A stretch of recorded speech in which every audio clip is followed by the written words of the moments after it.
Okay, so for this recipe, I've got here a teaspoon of sugar, a teaspoon of dry yeast naturally, bread yeast naturally, and 150 milliliters of water, just room temperature tap water. I take a small fork and stir to mix well to dissolve the yeast in the water. Please leave a comment below telling me which city you're watching from so I can see how far my videos reached. Okay, now I'm going to add the flour. I've got a 250 ml tapia along with a tablespoon of all-purpose flour and 2 teaspoons of oil. Okay, 2 teaspoons of oil. Our dough is practically ready. Now just stir to mix everything very well. Tell me in the comments below if you've ever made skillet pizza, if you've ever made a pizza with a soft dough. And also tell me if you like this pizza you made with soft dough.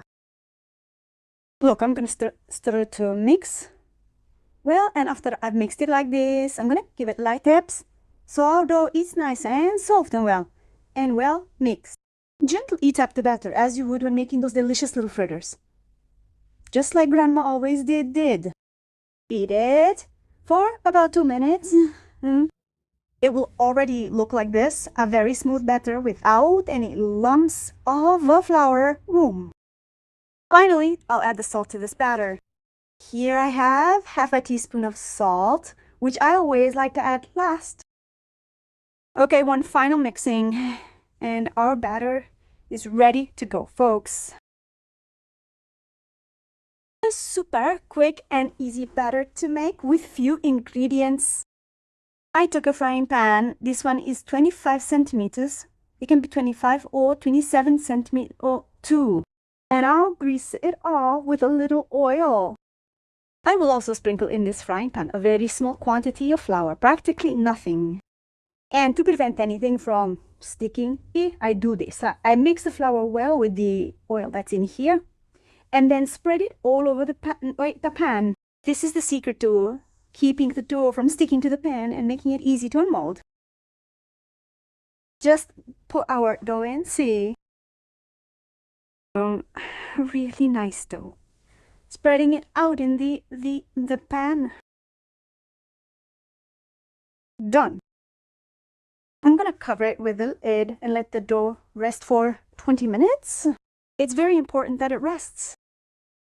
After that, I'm going to add my sauce. It's quite liquid and it has to be like that because we're not going to spread it. We're just going to take it and pour it over our dough that has already risen. Because if we spread it, the sauce will soak into the dough and that's not what we want. And that's not what we want is just for this sauce to be placed over our pasta. So I've already put a good layer of sauce here. Sauce to taste. Now I'm adding the cheese. There's no set amount of cheese. It's to taste. So you put the amount you like at home. And for the filling at home, I'm going to use pepperoni. And you, what filling would you put on this pizza? I'm also going to add some tomato slices, which I think go really well with pepperoni. And of course, oregano is a must on our pizza. Here, under the stove, I put one right on top of the other to make it higher and prevent our pizza from burning while baking. I put it like this. Cover my pan, turn on the heat to very low and leave it here for 10 to 15 minutes on very low heat.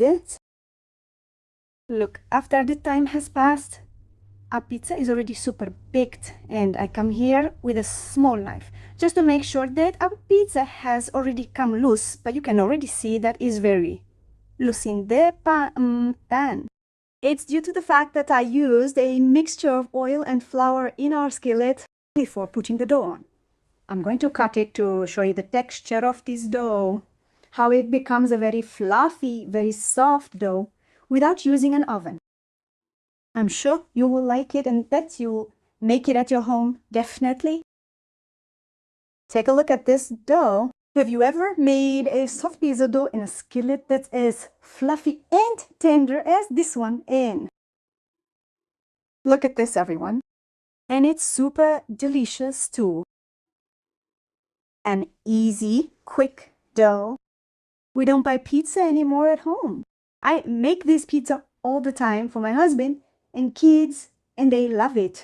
And if you've made it this far and liked this video, don't forget to leave a like.